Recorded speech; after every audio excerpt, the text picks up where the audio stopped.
Hi, I'm Lisa Gamblin. I'm the Vice President of Claims and Risk Management at Terra Insurance Company. One of my main functions here at Terra is to handle claims that are reported to us, but an equally important aspect of my job is to try to help our insureds avoid claims in the first place. If you or your firm has been faced with a claim before, you already know that claims cost more than money.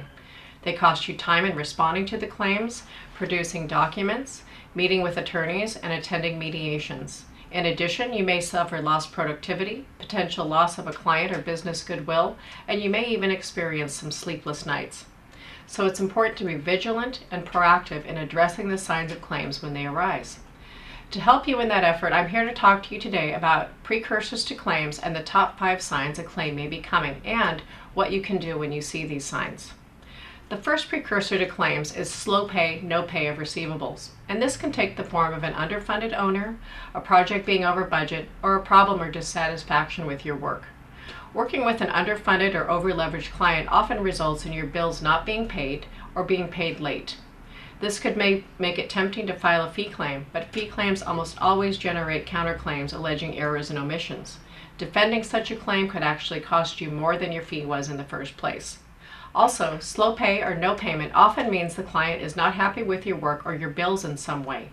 What we recommend in either situation is meeting with the client at the first sign of trouble to determine how to resolve the problem, but also doing your homework and due diligence to make sure the client is properly funded to complete the project.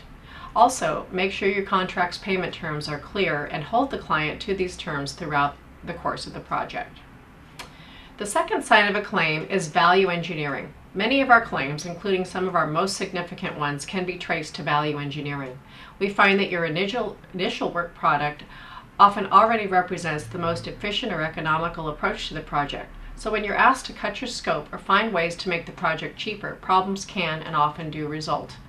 What we recommend is that you avoid value engineering where you can, but if you must do it, it is very important to advise the client of the risks of the cheaper design or reduced scope in writing, assuming it can be done at all, and to clearly document this evidence as well as all key decisions. The third sign of claim is the demeanor of the client during contract negotiations. If a client is unreasonable during contract negotiations, they're often likely to be even more unreasonable when a claim comes in.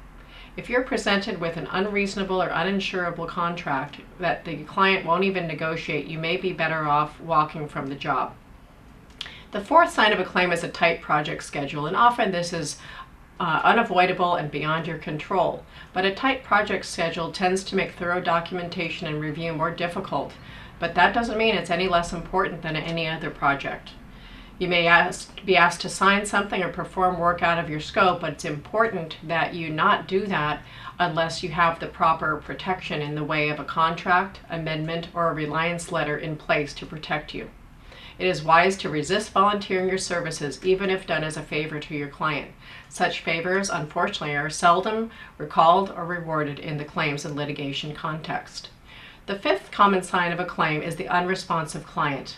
Another potential warning sign is an owner who doesn't return your calls, sends you curt, hostile, or threatening emails or letters, fails to invite you to a meeting you otherwise would have attended or should have attended, hires a consultant, expert, or attorney to review your work or a problem that may be related to your work. Once again, what we recommend is that you contact and meet with the client to determine if a problem exists or not, and if so, try to work through the problem early on.